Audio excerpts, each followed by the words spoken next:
So hello everyone. Today we will start with the second part of 116 OISD where we will start with fire water system. So based on the set requirement, water shall be used for fire extinguishment, fire control, cooling of equipment and protection of equipment as well as person from heat radiation.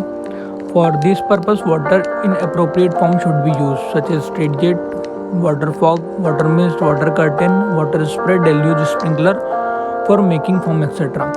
मतलब हम लोग को fire water का use करना है fire fighting के दौरान, तो हम लोग उसको किस किस चीज़ों से की तरह से यूज़ कर सकते हैं, जैसे कि स्ट्रेट जेट, वाटर फॉग की तरह, वाटर मिस्ट की तरह, वाटर कर्टेन, स्प्रिंकलर के फॉर्म में, इन सभी फॉर्म में हम लोग उसको यूज़ कर सकते हैं। और fire water shall comprise of fire water storage, fire water pump and distribution piping network along with hydrant and monitor as a main component. मतलब यहाँ पर ये कहना चाह रहा है कि फायर वाटर का जो स्टोरेज होता है उसमें वाटर पंप्स होते हैं, डिस्ट्रीब्यूशन पाइपिंग आती है, हाइड्रेंट होते हैं, मॉनिटर होते हैं, ये सब उसके मेन कंपोनेंट होते हैं।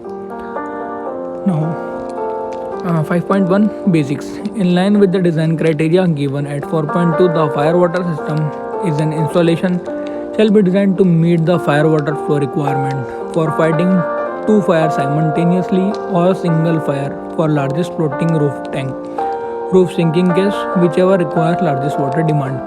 तो यहाँ पर इस स्टेटमेंट का मतलब है हम जो भी इंस्टॉलेशन करेंगे फायर फाइटिंग का वो दो मेजर फायर फाइटिंग्स के लिए कैपेबल होना चाहिए साइमल्टेनियसली, या फिर रूफ सिंकिंग केस के लिए भी पॉसिबल हो। और अब हम बात कर रहे हैं 5.2 फायर वाटर फ्लो रेट की। So two of the largest flow rates calculated for different section as shown below shall be added and that shall be taken as design flow rate. An example for calculating design major fire water shall given in annexure 1। तो हम लोग सीधे annexure 1 को देखते हैं जिसके अंदर example दिए हुए हैं फायर वाटर फ्लो रेट्स के। उसको हम लोग कैसे कैलकुलेट करेंगे, जिसका कि मैंने एक अलग से स्क्रीनशॉट ले रखा है क्योंकि annexure सारे एट लास्ट दिए हुए OISD 116 के। तो लेट्स सी एनेक्चर 1 में क्या क्या गिवन है हमें।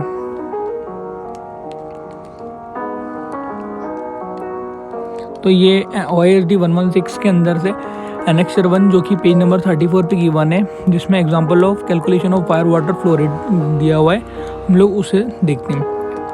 तो design basis the fire water system is an installation shall be design to meet the fire water requirement to fight two major fire simultaneously. Statement का वही मतलब है कि दो मेजर फायर को बुझाने के लिए कैपेबल होना चाहिए। और फायर वाटर डिमांड की हम लोग बात करें तो various areas which can be under fire shall be considered and fire water demand for each area shall be calculated based on design basis as indicated below.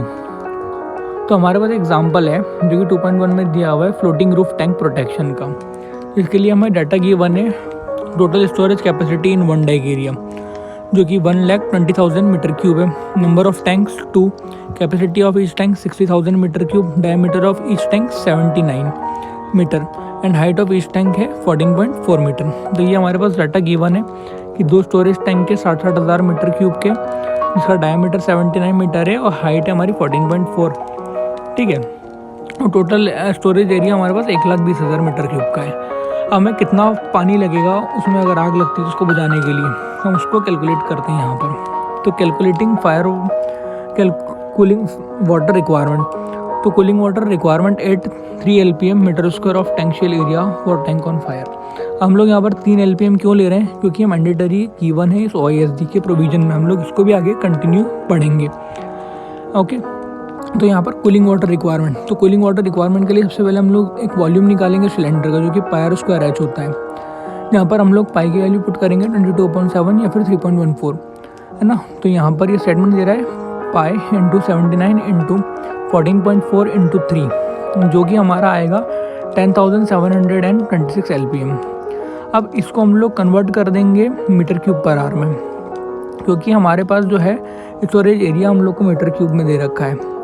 तो हम लोग इसको मीटर क्यूब में कन्वर्ट करने के लिए 0.06 से इंटू कर देंगे, तो हमारे पास आ जाएगा 644 मीटर क्यूब पर आवर। ठीक है, अब ये एक हमारा एक जो है टैंक का वाटर रिक्वायरमेंट आ गया। अब हम लोग को देखना है कि उसके पास वाला जो टैंक है उसके लिए क्या हम लोग को वाटर रिक्वायरमेंट रहेगा। तो assuming that second tank is located within the same dike tank at a distance more than 30 metre from the tank shell.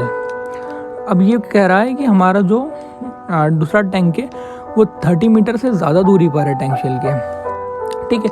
तो इसके लिए जो है हम लोग जब भी हमारे पास अगर टैंक शेल से 30 मीटर के अंदर रहता है तो हम लोग जो है उसको 3 LPM का रेट लेते हैं, और अगर हमारा 30 मीटर से ज़्यादा रहता है तो हम लोग मतलब R+30 से ज़्यादा रहता है तो हम लोग उसको जो है 1 LPM का ही लेते हैं वाटर रेट को। Therefore, in such case, cooling water requirement at a rate of 1 LPM meter square of the tank shell area shall be। तो यहाँ पर अब ये इसने सीधा स्टेटमेंट बोल दिया है कि जो दूसरे टैंक के लिए होगा वो हमारा 215 मीटर क्यूब पर आवर या 215 मीटर क्यूब पर आवर हमारा रिक्वायर्ड होगा। पर वो कैसे आया, उसके लिए हम सिमिलर फार्मूला लगाया हमने वॉल्यूम ऑफ सिलेंडर का, इसमें पाई R²H लगाया हमने, पाई की वैल्यू ली 3.14 इंटू 79 इंटू 14.4 इंटू 1 इसलिए लिया क्योंकि वो जो है टैंक शेल है वो R+30 से ज़्यादा दूर है, तो इसलिए हमने रेट उसका लिया 1, ठीक है। ये हमारी स्टेटमेंट जो कि येलो कलर में राइट हैंड साइड में नीचे की तरफ दे रखा है, और यहाँ पर हम लोगों ने जब इसको कैलकुलेट किया तो हमारे पास 3575 आया, ठीक है। लेकिन ये वैल्यू जो है हमारी LPM में है। अब हमको इसको जो है मीटर क्यूब में चाहिए, तो इसको हमने फिर से 0.06 से इंटू किया तो हमारे पास वैल्यू आती है 215। तो ये आ गई हमारे सेकंड टैंक की, जो कि R+30 मीटर से दूर था हमारा, और फर्स्ट वाले हमारा जो टैंक था उसकी वैल्यू है 644। हम जब इन दोनों को ऐड करेंगे 644 प्लस 215 तो हमारा टोटल रिक्वायरमेंट जो है वाटर का वो निकल जाता है, जो कि हमारा 859 मीटर क्यूब पर आवर में इतना वाटर चाहिएगा। Okay, now let's continue with OISD। Okay, तो इसके अंदर हम लोगों ने एनेक्चर 1 पढ़ा। अब हम लोग बात करते हैं fire water flow rate of tank farm shall be aggregate of following, ठीक है। तो water flow calculated for cooling tank on a fire at a rate of 3 LPM metre square of tank shell area. जैसा कि हमने उधर भी अभी calculate किया था, तब भी हमने 3 LPM ही लिया था, जो कि मैंडेटरी है। और water flow calculated for all other tanks falling within a radius of R+30 metre from a centre of the tank on fire at a rate of 3 LPM metre square of tank shell. मतलब अगर कोई tank है और उसका जो radius है वो 30 metre का है, ठीक है। तो और उसका अब वो 30 मीटर के बाद से जो शेल है, जो रेडियस है उसके बाद का जो 30 मीटर है उसके अंदर अगर कोई आ रहा है हमारा टैंक, तो हम लोग 3 LPM उसको काउंट कर लेंगे। और अगर मान लीजिए कि सेकंड स्टेटमेंट हमारा इसका ये निकलता है कि अगर वही जैसे 2 टैंक है हमारे पास, और अगर एक टैंक से दूसरे टैंक की दूरी जो है वो रेडियस प्लस 30 मीटर से ज़्यादा है, तो फिर हम लोग उस कंडीशन में जो है वाटर का फ्लो रेट जो है वो 1 LPM लेंगे, ठीक है। जैसा कि सेकंड स्टेटमेंट में इसने बोला और कि water flow calculated for all other tanks falling outside the radius of R+30 metre from centre of the tank on fire and situated in same dike area at rate of 1 LPM per metre square of tank shell area.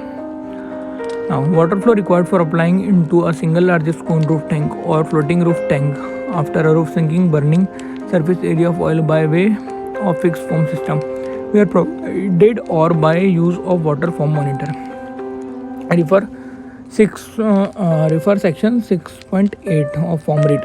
तो ये जो कहना है इसका form rate से related है कि अगर मान लो रूफ सिंकिंग कैसे हो जाता है फ्लोटिंग और फिक्स्ड रूफ, तो हम लोग उसमें क्या लेंगे यहाँ पर। तो ये हमारा जो गिवन है इसके अंदर हमें ये दे रखा है कि अगर मान लीजिए कोन रूफ है हमारा, तो उस कंडीशन जिसे फिक्स्ड रूफ भी हम बोलते हैं, तो उस कंडीशन में हम लोग 5 LPM पर मीटर स्क्वायर लेंगे, जो कि हमें 6.8 में दिया है फॉर्म एप्लीकेशन रेट में, जो कि हम लोग आगे चल के रीड करने वाले हैं। और अगर मान लीजिए हमारा टैंक जो है वो फ्लोटिंग रूफ टैंक है, तो हम लोग उसमें 12 LPM पर मीटर स्क्वायर का लेंगे रेट। और अगर मान लो कि floating roof tank sinking case है ना, इसमें जो टैंक है वो उसका जो रूफ है वो सिंक कर गया, तो उस कंडीशन में हम लोग 8.1 LPM पर मीटर स्क्वायर का रेट हमारा वहाँ पर लेने वाले हैं। Okay, now fire water flow rate for supplementary stream. तो सप्लीमेंट्री स्ट्रीम के लिए जो है यहाँ पर हम लोग 4 सिंगल हाइड्रेंट लगाएंगे और एक HVLR 1000 GPM का, ठीक है। इसकी कैपेसिटी हाइड्रेंट की जो होगी वो होगी 36 मीटर क्यूब पर आवर। हर एक मॉनिटर की जो होगी वो 228 मीटर क्यूब पर आवर होगी, जिसको हम 7 kgf प्रेशर पर कंफर्म करेंगे। Now fire water flow rates for LPG sphere storage shall be aggregated of the following. अब हम लोग यहाँ पर बात कर रहे हैं LPG स्पेयर स्टोरेज की। अभी तक हम लोग जो है यहाँ पर स्टोरेज टैंक्स की बात कर रहे थे, जिसके अंदर हम लोग हाइड्रोकार्बन्स को जो है रख रहे थे, लेकिन यहाँ पर हम लोग LPG की बात करने वाले हैं। तो LPG स्पेयर के अंदर हम लोग जो है 10.2 LPM मीटर स्क्वायर का लेंगे फायर वाटर का फ्लो रेट, और सिमिलरली अगर R+30 में है तो भी हम लोग 10.2 LPM ही लेंगे उसको, ठीक है। The water rate as calculated above work out to be more than 2000 metre cube per hour, the layout of the sphere should be reviewed, ठीक है। अगर हमारा जो वाटर है वो जो है अगर हम लोग कैलकुलेट करते हैं और अगर 2000 मीटर क्यूब पर आवर से ज़्यादा होता है तो हम लोग को अपने प्लान को वापस रिव्यू करना है, क्योंकि वाटर फ्लो और supplementation shall be considered as 372 metre cube per hour as indicated under items. The sphere should be laid into 2 separate groups. हमें जो है 2 सेपरेट ग्रुप्स के अंदर इनको बांटना है स्फीयर्स को, जिसमें मैक्सिमम 6 वेसल हमारी आनी चाहिए, ठीक है। और हर ग्रुप जो है सेपरेटेड होना चाहिए R+30, ठीक है डिस्टेंस पर, ठीक है। Water flow required for applying foam into single largest cone roof और floating roof tank after sunk burning surface area of liquid by way of fixed form system were provided or by use of water form monitor, वही referred to 6.8। जैसा कि हमने अभी भी discuss किया, वही वाले ये फॉर्म वाले रेट्स हैं कि जो है हमारा अगर फ्लोटिंग है तो कितना होगा और फिक्स है तो कितना होगा, okay. Water flow rate required for fire fighting in 2 major area shall be calculated based on criteria in terms of LPM metre square given in section 5.9। अब यहाँ पर हम लोग ने यहाँ तक इस चीज़ को समझा। अब इसके आगे हम लोग header pressure, storage tank, water storage, water pumps, है ना, types of pumps, capacity of pumps जो कि मेन जो कि स्टैंड बाय, हम लोग इन सब के बारे में देखेंगे। पावर सप्लाई के बारे में हम लोग नेक्स्ट वीडियो में कंटिन्यू करेंगे।